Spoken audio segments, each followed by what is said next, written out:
All right, so welcome to the story of life episode. It's 24 degrees outside. So I'm outside walking around at night. It's a little bit windy. I got my little feather duster on the microphone, so hopefully the wind does not become an issue. So on the last several episodes have been kind of depressing. Stories of lessons in life, and they're good episodes. It's good information, but kind of wanted to get back to my normal self again. And being that it's 24 degrees outside, I thought this would be the perfect time to tell a story about spring break 1989. Back long before Fort Lauderdale went family friendly and everything else. This one will take a minute. So 1989, talking April, I was soon to be in the Air Force. I was still 17. I would turn 18 in August. I would enlist in the Air Force in October of 89, and then I would be in basic training by February of 1990. So just getting ready to make that plunge. And now our brother from another mother, Gene, was already in the United States Air Force. He was stationed at Patrick Air Force Base on the east coast of Florida, not that far from Daytona. And long story short, obviously we were both huge Hall & Oates fans growing up. So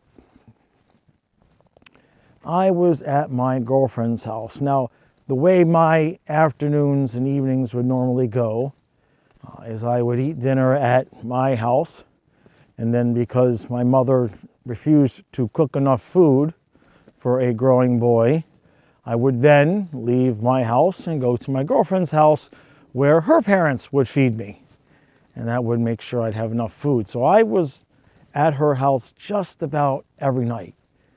And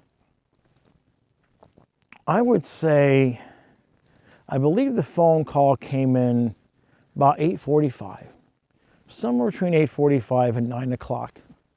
Phone call comes in. And now remember, there's no cell phones or anything, so if somebody needed to get a hold of me, they had to call. Christy was my girlfriend, so I had to call Christy's house, and her parents would tell us somebody was on the phone. So 8:45, whatever it was, her mom comes to the door and, hey, Gene's on the phone for Eric. Why would Gene be calling me? This is not something that would ever happen. So I get on the phone with Brother Gene, and Brother Gene informs me that there is a free concert on the beach in Daytona tomorrow morning, free Hall & Oates concert on the beach tomorrow. Now, at this point, I had never made the drive myself up to Patrick Air Force Base or anything in that area. I had been there before, but I'd always been with Gene. So he would drive down and pick me up, and we'd go putz around or whatever, up in Melbourne and everything. But I never made that drive myself. So I had to spend about 15 minutes, let's just say, making my girlfriend feel better about the fact that, yes, I was running out of her house to go pack a bag to run to Daytona to go to spring break the next day because Hall & Oates were free on the beach. Now, as you might imagine, my girlfriend was none too pleased. She understood because, of course, obviously back then Hall & Oates were huge, but the fact that her boyfriend was just going to be running off to spring break, well, she was less than thrilled. So that was tough. It was a tough, quick 15 minutes because I didn't have a lot of time. I did not have a lot of time. So I said whatever it is that I said. I don't know what I said, but She didn't break up with me, so I must have been pretty good at whatever it is that I said.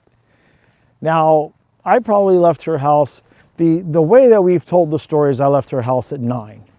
It might have been 5 to 9, it might have been 5 after. But there's a reason why the timing is important. I left her house at 9 o'clock. Now, she lived in Hollywood Hills.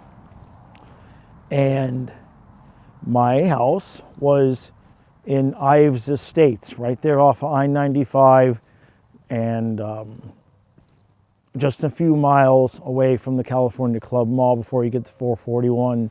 And if you keep going, you get to Joe Ribey Stadium, as it should still be named. So that's where she lived, that's where I lived.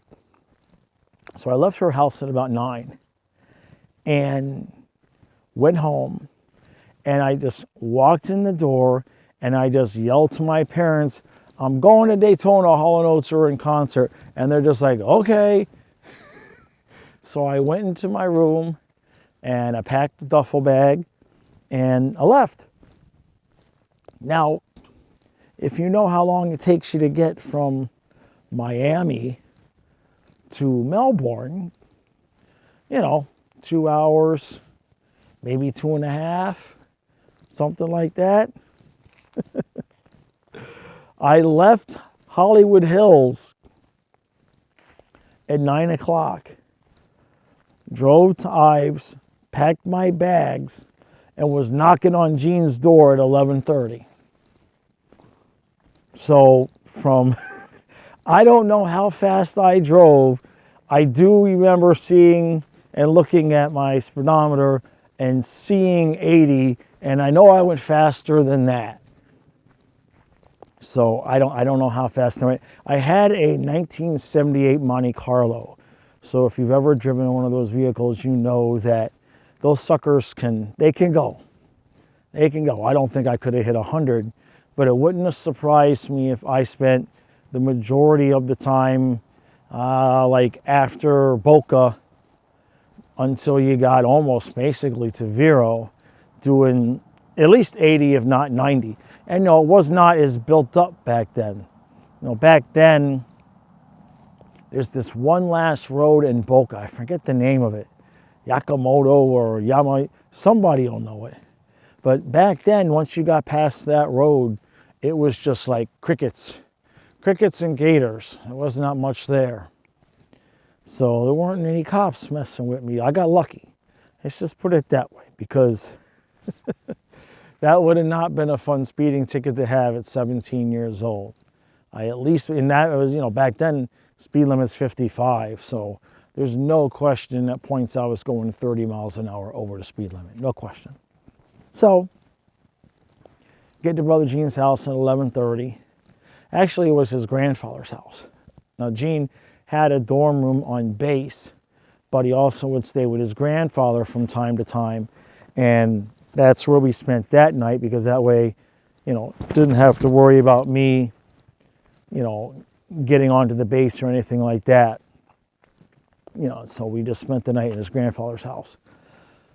So now the concert the next day, I believe, did not start till, I want to say 3 o'clock, but it could have been 4 o'clock in the afternoon. So we had plenty of time, but you would not have known that we had plenty of time, because we were up and out of his grandfather's house at 5 o'clock in the morning. And by the time we got to Daytona and got to the beach and the hotel where the concert was going to be at, I don't believe it was much past 7 o'clock. Again, we were not going slow. Now, what was interesting about that morning as we got there is the strip was already packed with people. Like, the sun had come up, so it might have been a little bit past 7, but not by much. And it was already packed with kids walking around, drunk. It was like the party had never stopped. And to give you young guys a glimpse into what the culture was like back then, this is true. As we were rolling up to where we had to park, there was probably about 10 to 15 minutes of bumper to bumper traffic on, I guess it's A1A over there on the road that's on the beach. There was about 10 to 15 minutes of bumper to bumper traffic, and stop, go, stop, go, stop, go. And just, we'd have the windows down, and there's just dozens and dozens and hundreds of girls just walking around in their bikinis, as you would expect. It's spring break. And so what Gene and I decided to do was, every time a girl walked by the car, we would just both yell, "I love you!" And now about 50% of the time we got dirty looks. We got some middle fingers and whatnot. But about 25% of the time we got a topless show. We got flashed. So that's not a bad ratio. One in four definitely flashed us. And a few came up to the car and started talking to us and everything. It was everything that you've seen in those videos is true. Let's just put it that way. Everything you've seen in the old Girls Gone Wild videos and the spring break videos, those were not manufactured. That's what it was. So we drove to, I think it was on a Holiday Inn. I think the concert was on the beach at a Holiday Inn. And now the way that the concert was laid out was, the stage was, I guess, perpendicular to the beach. So the stage was set up where it went from the beach to the boardwalk, and then everybody would just line up lengthwise on the beach to watch the show. And there was about a 6-foot, might have been an 8-foot chain link fence that separated the beach from the stage. And we got there in time to get right up against that 8-foot fence. So we were in position. I think by 9 o'clock. It might have been a little bit earlier than that, but it was at least no later than 9 o'clock. We were in position. Now, like I said, the concert didn't start till 3 or 4. I kind of want to say 4. But the point is that we brought our sodas and our water and a couple of other things, but we did not bring any sunblock with us. No sunblock. Now, there were porta potties, so one of us would go at a time and the other one would stay and hold our seat. But we were just basically like, F it. We don't need no stinking sunblock. No hat, no hats, no sunblock. Just out there on the beach, cooking. Absolutely cooking. I think it was 89 degrees that day in the shade. So, had a good time on the beach, meeting lots of people, everything like that. Everybody getting drunk. And then at about 20 minutes before the show started, we noticed off to the side of the stage that Daryl was standing there with a Corona. So we started yelling at him like the idiots we are. And he saw us, he raised this Corona to us and said, "Hey guys," or whatever it is that he said. And then he went back to proceeding to get drunk. Now this was right at the end of their popularity, the big popularity that they had in the 80s. And I believe he had already turned 40, I want to say. And so he was no longer the, you look at the videos from the early 80s, right? He's kind of young looking, short hair, spry, skinny, baby face, right? And this day, he looked like a drunk 40-year-old.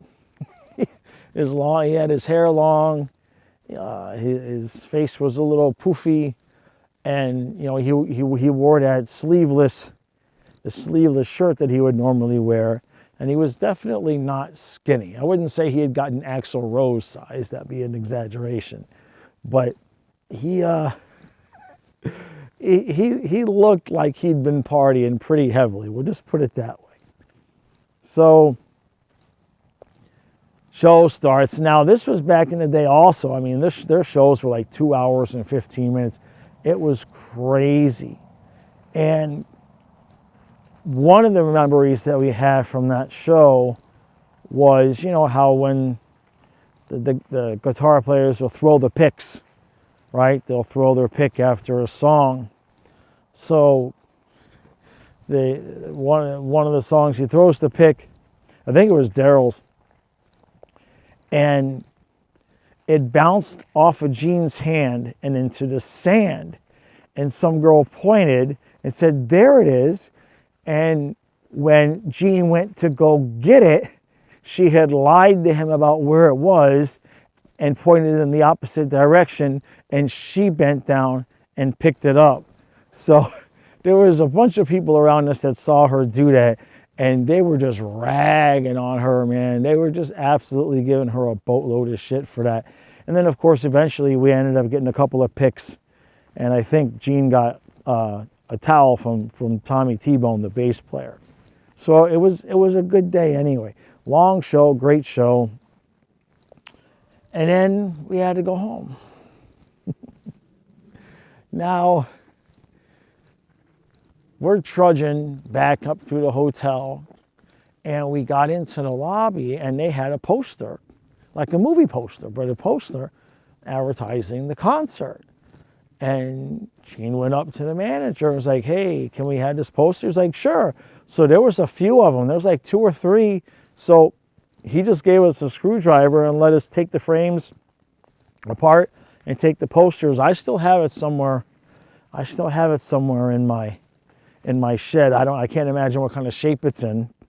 It's probably in there with melted records and silverfish, but that's another story. So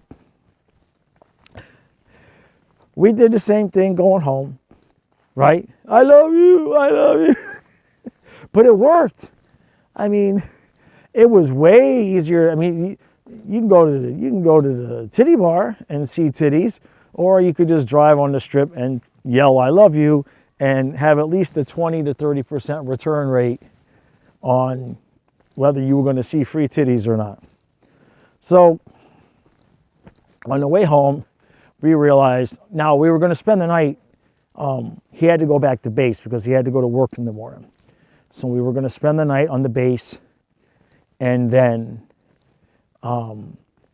actually, now that I'm remembering it, when we left his house in the morning, we drove to the base and dropped off my car on the base because we knew we were going to spend the night on the base. So we get out of Daytona and we go, and we're getting close to the base, and we both realized that, we're going to have a massive sunburn. We've been out there for 6 or 7 hours before the concert started. So it was just an obscene amount of sunburn we were going to have. So Gene stopped at the BX and got this huge bottle of Aloe. So we get home. I met his roommate. I crashed on the couch. Gene crashed in his bunk bed. And he had to get up early and go to work in the morning. So he gets up, does this thing, goes off to work. Now remember, there's no cell phones or anything, right? So I don't know. His roommate went to work too. I must have got up 8 o'clock. I slept in a little bit. I got a 2-hour drive, 2.5-hour drive home. I'm sunburnt like a son of a bitch. And then I said, what are best friends for if you can't play practical jokes on each other? Okay? Now our faces, we're like already peeling. Like it's the worst sunburn you can imagine. And what I did was I woke up and I got my stuff ready, and as I was walking out the door to get to my car, I saw that giant bottle of Aloe. And I thought, what would be funny? It would really be funny if I took that bottle of Aloe And when G got home from work, he couldn't find it and had to go get another one. So that's what I did. I took the bottle of Aloe and left. And I got home, and I knew the phone call was coming. I knew it was coming. I knew he was going to get out of work about 4. And it probably mean he's going to be back to his room by 4:15, 4:30. And I knew the phone call was coming, so I just sat there by the phone waiting. 4:25, phone rings. I picked it up, and I just picked it up, and we had caller ID by then. So I just picked it up, and I just started laughing. And he was so pissed. He was, F you, you mama nothing son of a... But he couldn't stop laughing at the same time because he knew damn well he would have done the same damn thing. He would have done the same thing. It was just sitting there. It would have been wrong of me to leave it there. If any of you guys listening have had the party time with your best friend, you know what I mean. It would have been wrong. It would have ruined the experience if I would have just left that big bottle of Aloe sitting there for him. So the best part is that he called me, but he hadn't gone back to the BX to go get more. He was calling me to let me know, you bastard, now I got to go all the way back to the BX. I'm already blistering. I'm already feeling. And I just couldn't stop laughing. And I used that whole bottle of Aloe too. It was crazy. I mean, we must have been in the sun, because even though we weren't in position until 9 o'clock, we probably parked around 8. And it probably took us an hour to walk from wherever we parked, to get actually into position. So we were in the sun from 8 till 6, pretty much, without any sunblock right there on the beach. I mean, it was just stupid, but we could have gone right into the hotel to buy sunblock, but we didn't. Because when you're that age, you're invincible. Nothing bad can happen to you. So the irony of that story is that there's so many different things now. Now, first of all, can you imagine in today's culture driving down the beach and yelling, I love you to girls that are in bikinis? You probably get the cops called on you, right? The expectations of behavior is so much different now. But back then, it was just normal. It sounds crazy, it sounds stupid, but it's only crazy and stupid if it doesn't work. And it worked. It worked. In fact, we employed that tactic more than once. We employed that tactic more than once, not just there in Daytona. And let's just say it worked. For purposes of for purposes of not kissing and telling, let's just say that in our experience, yelling out of the car at women, I love you, actually worked.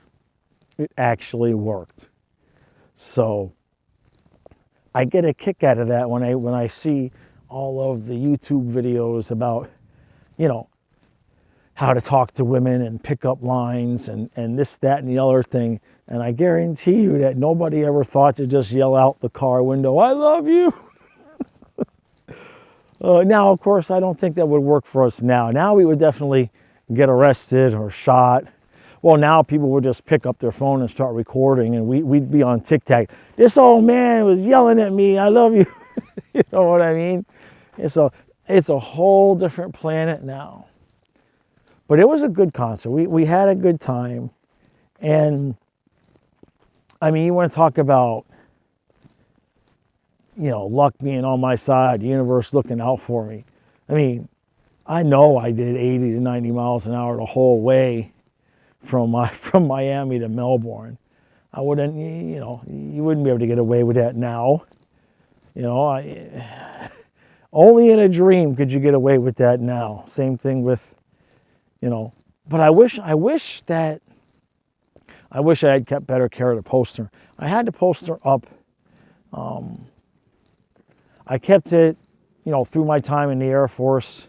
I had it, and it might actually still be in okay shape, because it's possible that it's one of the posters that I have rolled in a tube.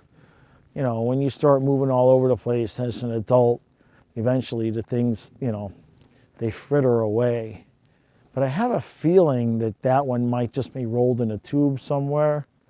So I don't know, one of these days I'll have to clean out the shed and find that. But things like that, man, the things that you do that are against the rules. You see what I'm saying? That whole trip was against the rules. The whole trip was against the rules. Telling my girlfriend on no notice, right? And we were serious. Like, yeah, we were still only, you know, she was 16, I was 17, but, you know, high school sweethearts, we were, you know, life kind of got in the way, but we were going to get married.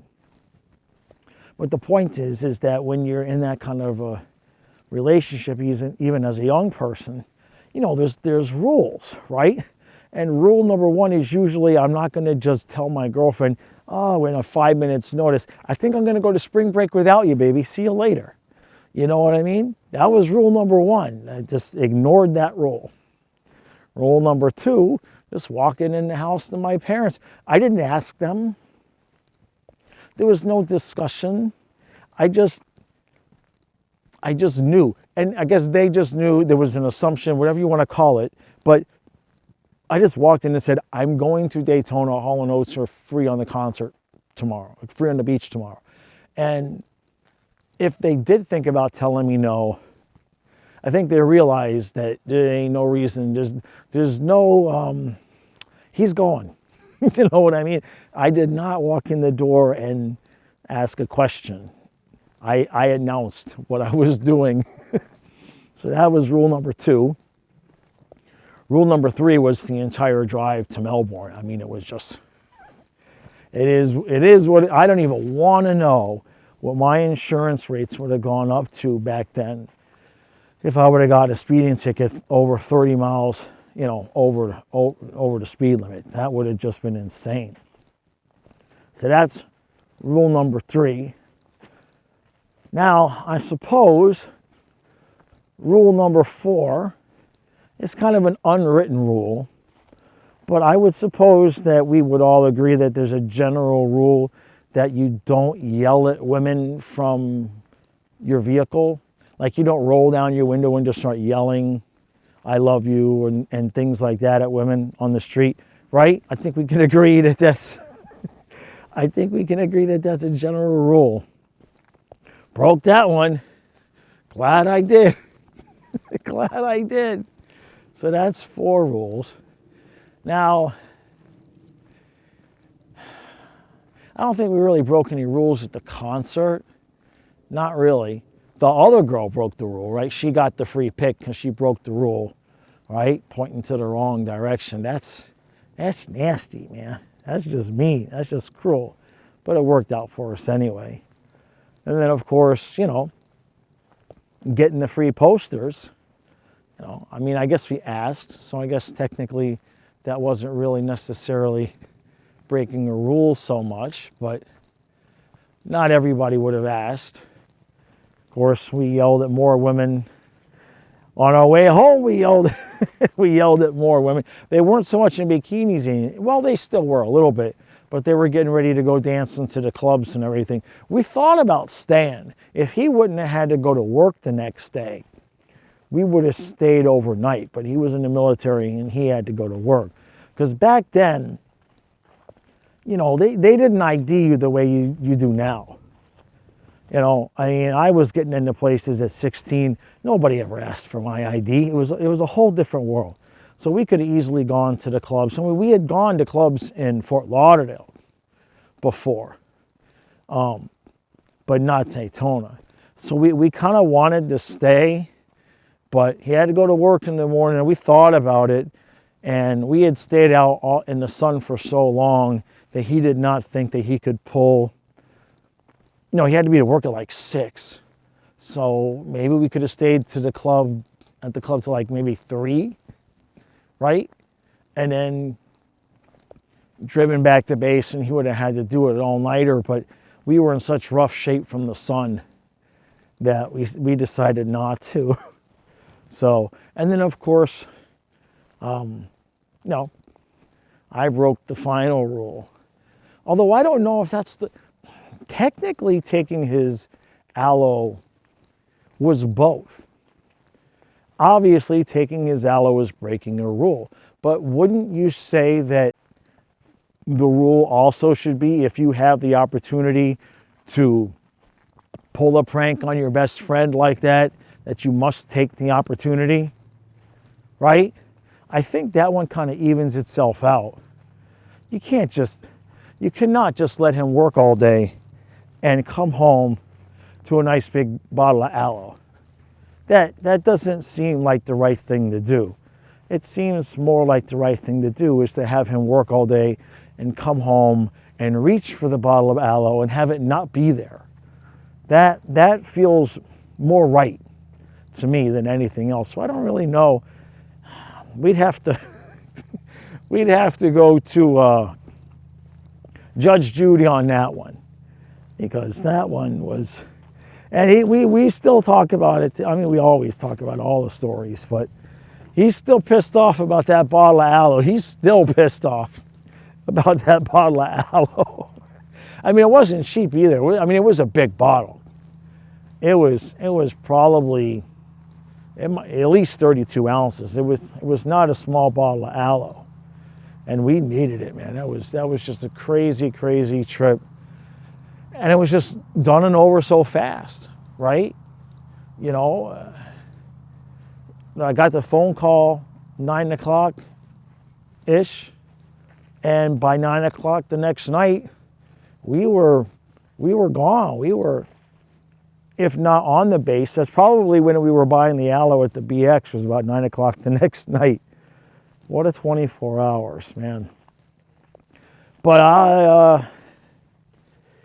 I don't know if they do that anymore, man, the free concerts on the beach. Back then, that was a big thing.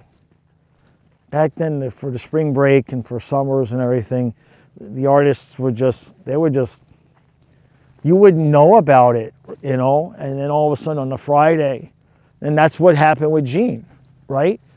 He didn't even know about it, and then I guess he was driving home from work and he heard a commercial on the radio, and he called me. He's like, "Oh no, it's tomorrow, free concert on the beach, Daytona."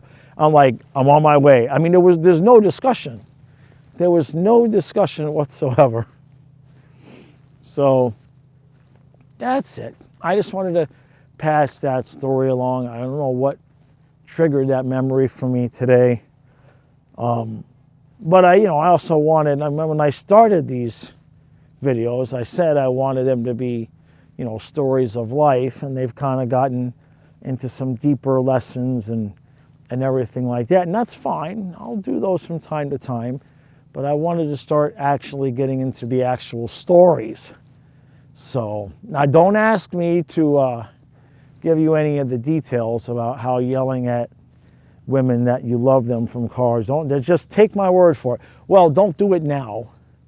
Don't do it now. I don't think it would work. So if you try it and you end up on TikTok, don't blame me, okay? Do not try this at home. I also don't recommend running to your girlfriend and telling her that you're going to be going to spring break on no notice and you're not bringing her because she has to go to school the next day. You see what I'm saying? I don't recommend doing that either. And I certainly don't recommend driving 85 miles an hour from Miami to Melbourne.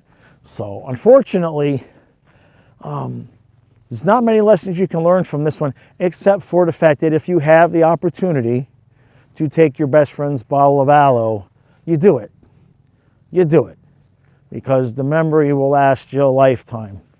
That much I can guarantee you. All right, that's it. Short and sweet for tonight.